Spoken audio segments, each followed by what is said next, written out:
Hey guys, Final Fantasy 13 here. I'm about to enter the battle with Orphan and of course our buddy the Super Pope. But before we begin, I'd like to ask a question to you. Can anybody explain to me what the heck Orphan is? What exactly is that twisted monstrosity? Like, whose brain did that come out of? Like, really? This battle I love, and the reason why I love it so much is because you don't fight one boss, you don't fight two bosses, but you fight three, and that's in a row. Okay, there is no breather in between where you could play around with your decks or switch up stuff. So to me, that adds to the challenge, and I really like challenges when it comes to Final Fantasy games. I like to use a particular party. Of course, as you can see, Fang is my leader. I love Fang. Who doesn't love Fang, right? Snow as the Sentinel, and of course, the Sissy Hope as the White Mage and the Synergist. In my opinion, Hope is an awesome White Mage in this game. He casts his white magic spells very quickly, so you don't have to worry about your other two party members crashing out on you. Plus, he's also a really good Synergist. And Snow has high hit points at this point in the game, so that makes him a perfect Sentinel for these three battles. Okay? Their stats are as follows. They're not all maxed out on everything. I mean, some people, they flip. They're like, oh my gosh, you gotta do 3 battles in a row? You gotta do this, that, and the other thing? Oh crap, well, I'm gonna grind my ass off in Orphan's Cradle, and I'm gonna max my party out. Well, that kind of takes away from the challenge if you think about it. So, the only thing that's maxed out on Fang is the Commando, the Sentinel, and the Saboteur. And for Snow, it's the Commando, the Ravager, and the Sentinel. Okay? There's no need for all this nonsense down here at this point in the game. And of course, our buddy Hope with the Ravager, Synergist, and of course the Medic or White Mage. Okay.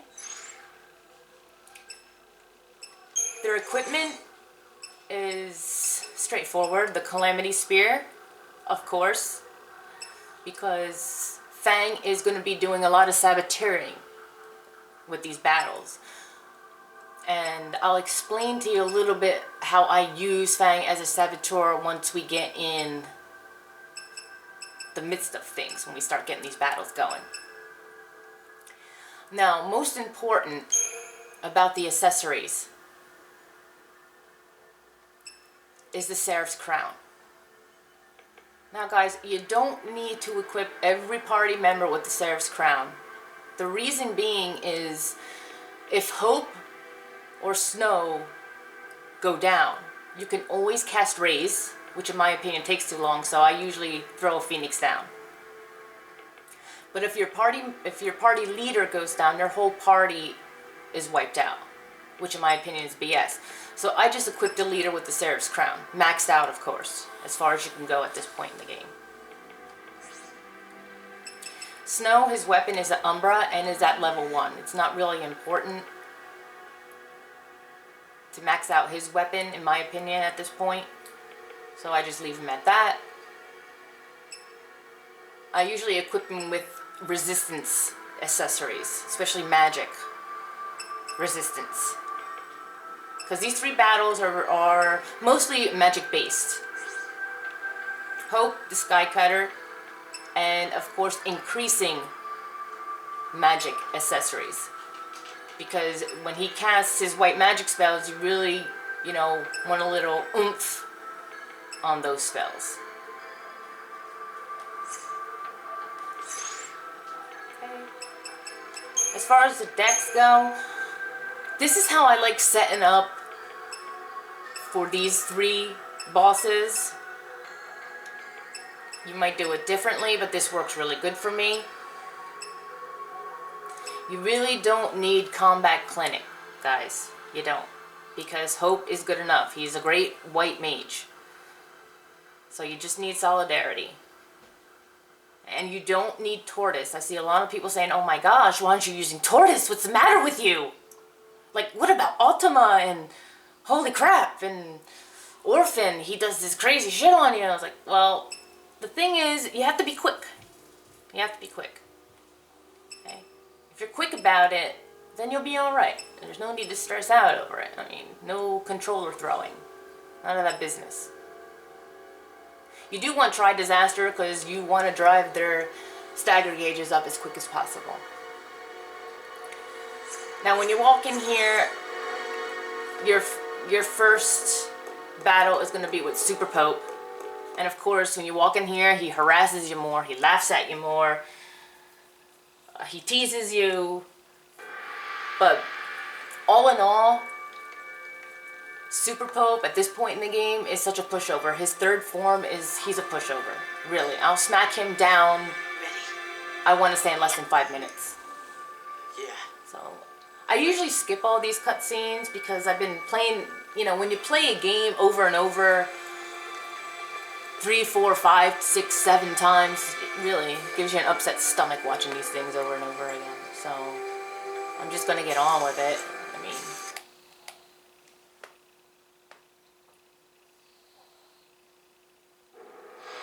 there's the man. You want to start by throwing status effects at him. And as you can see, Hope is happily buffing everyone.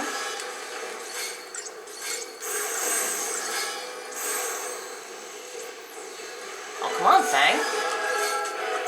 I usually like to start off by slowing him down first.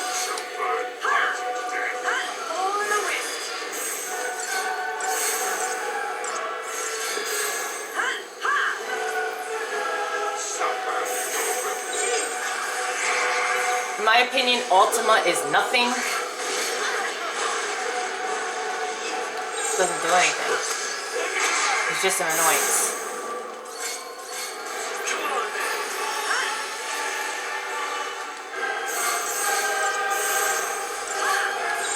Okay, after everyone's all set up and Super Pope is riddled with status effects, go to Try Disaster. Just drive his gauge up.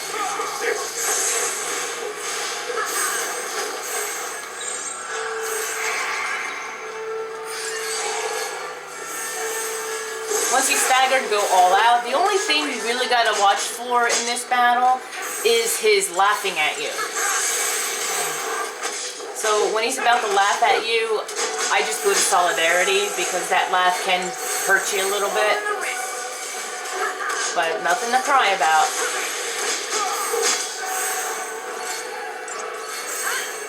I mean, at this point in the game, you should be able to handle Super Pope. There he goes, he's gonna laugh at me now.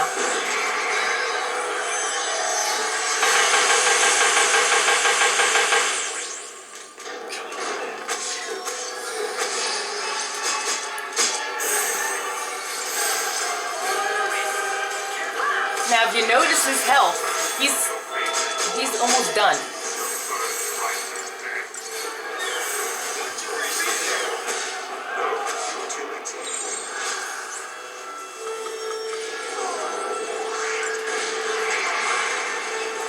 Yeah, I don't even care about Ultima. I'm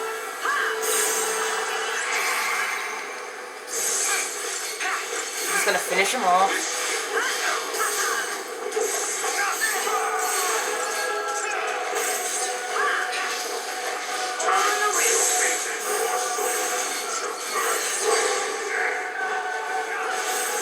And that's it for him.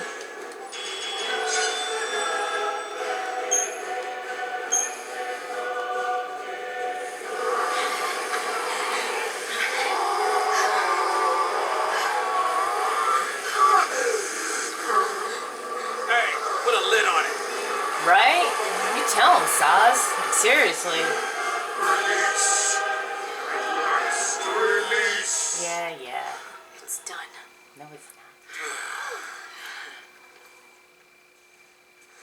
All Because right. that's really not the Super Pope. In my opinion, the damn bird is the Super Pope. Ooh. We did it, huh? Yep.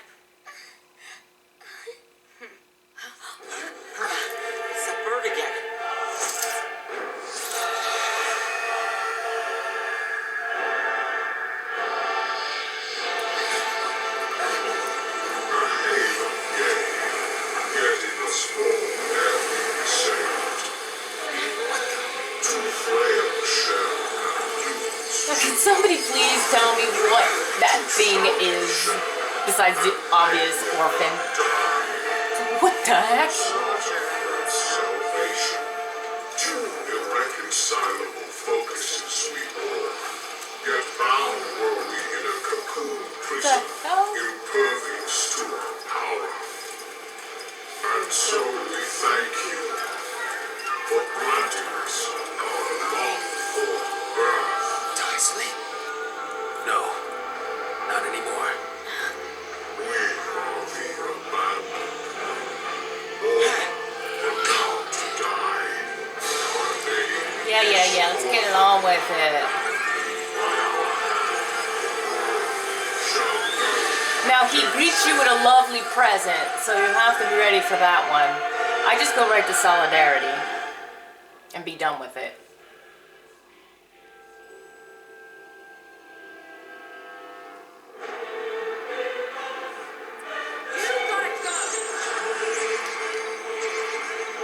Bring it on.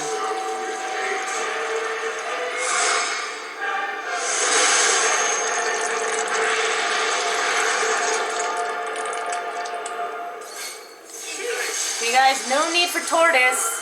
No need for that. You don't need that deck.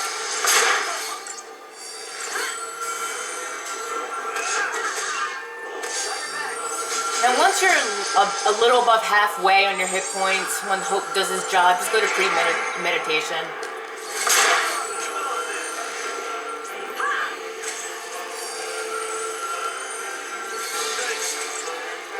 I mean, the bastard does hit hard.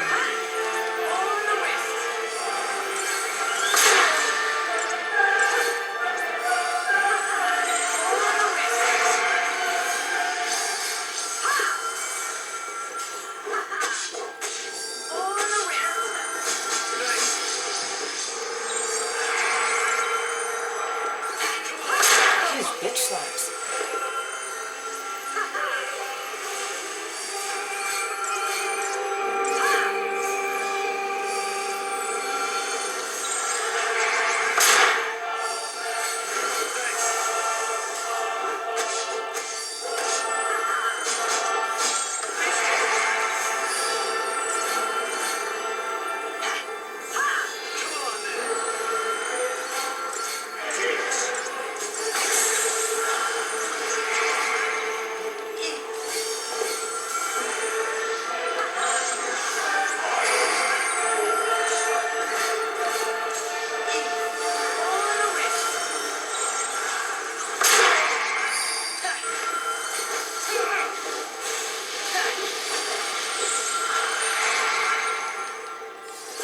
Now, another thing I noticed with Orphan is some people say, well, when I fought him, he really hindered my party with all these crazy status effects. And when you do it, or other people do it, I didn't see it. Why didn't he get them with all the status effects?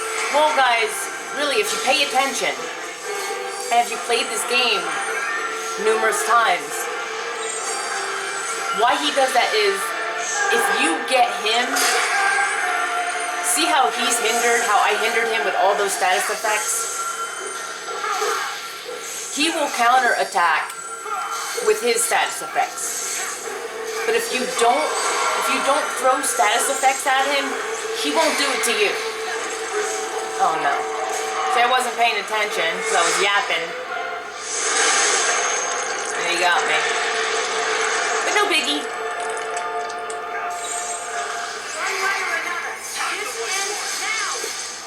That wasn't even on the Solidarity deck, and he didn't, you know.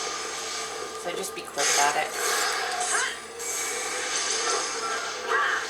So right now, I'm at high risk for Orphan to nail me with his status effects. And he got me. He got pain on Snow, but of course, Hope got rid of that.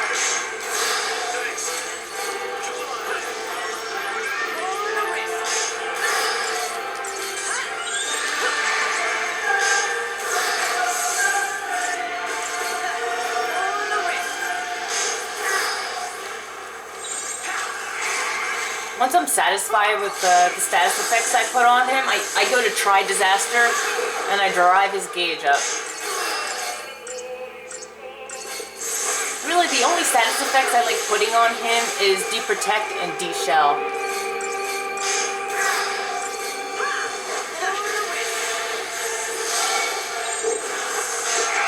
Then I'll move to aggression. Okay, he nailed snow with some status effects there. So even if he's staggered, take care of your party first. And I know when monsters get staggered, some people get excited. They're like, oh yeah, I can do triple damage. I'm gonna go all out. Well, a lot of the times it doesn't work that way and you end up knocked out. Okay, now he's casting death on me.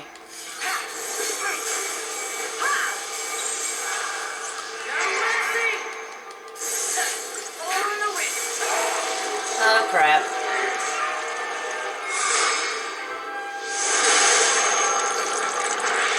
Now I just got hit with that and I don't even have a sentinel in my party. And I still survived it. So once again, there is no need for tortoise or anything like that.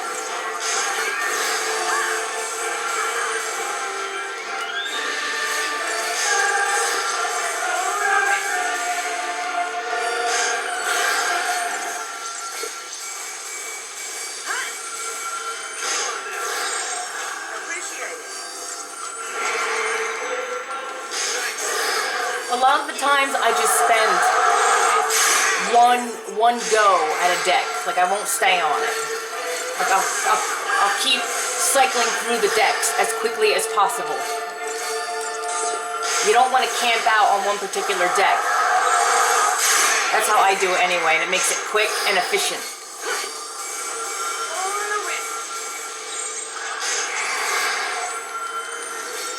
Now I'm gonna throw some status effects at him.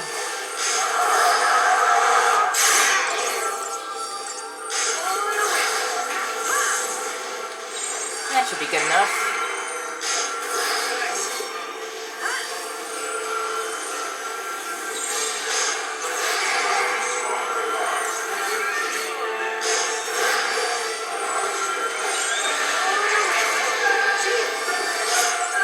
And once his hit points get really low, he gets extremely feisty, and he keeps on doing that mega attack that really cripples your party. So I basically just keep cycling through the decks as quickly as possible when he's low on hit points. Like right now I'm taking a chance, but he's dead. He's done. 4 stars, not bad. No goodies, of course, because he's very greedy and selfish. So what they do is they sit here and laugh at you. It's a big long cutscene. And it just gives me a freaking headache, so I'm gonna skip it.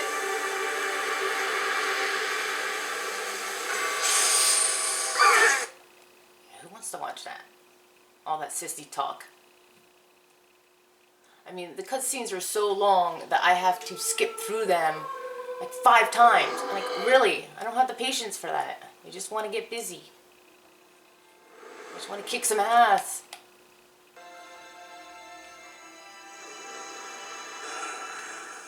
And then, of course, he tortures Fang and Vanille. It's just messed up.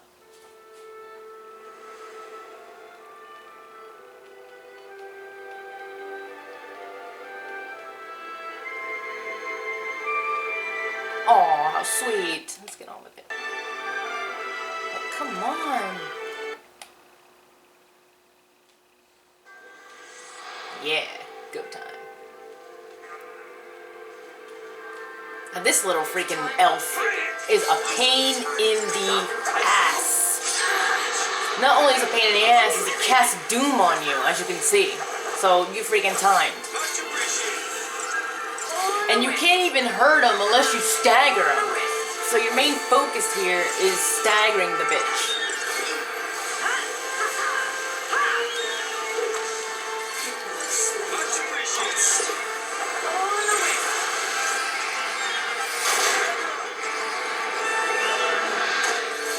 And of course that attack stuns you, so you sit around your ass for friggin' a second or two, which is annoying.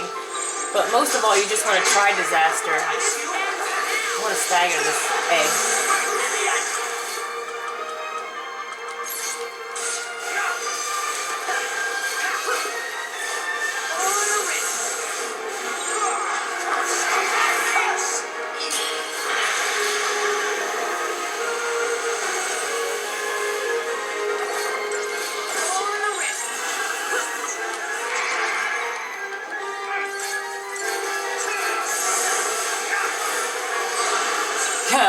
finish him off with Bahamut, huh?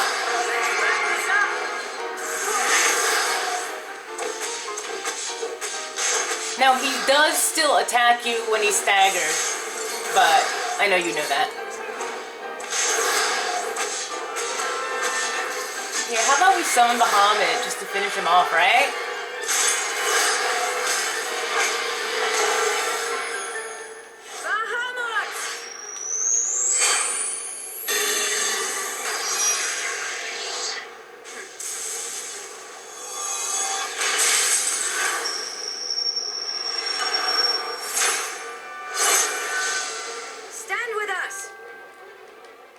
Come on, creep. What? What? Wait, what? What? What the F just happened? I didn't even touch him. He was already dead when I summoned Bahamut. That is freak timing right there, guys. That's freaking timing. Okay, so now your Crystarium is expanded, meaning that you can add more great stats to your characters, because once you beat the main game, it still goes on and you have to do other things, which is awesome. The only thing I don't like about this game is there's a cap on your stats. That is why I really love Final Fantasy X, because the grid is so big and it seems like it goes on forever and ever. And you can share other party member stats and this and that. But, you know, I was really disappointed when there was a cap on this game. I mean, come on. We've come to save Cocoon, right? Right.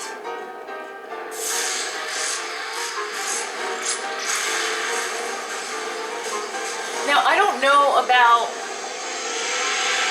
copyright, but I did see and hear that YouTube was taking videos of games down because people were filming the ending, and I guess Square Enix doesn't want you seeing the ending because they want you to buy the game. See, freaking greedy fucks, right? Freaking greedy. So I am not going to show the ending because I don't want YouTube effing with me.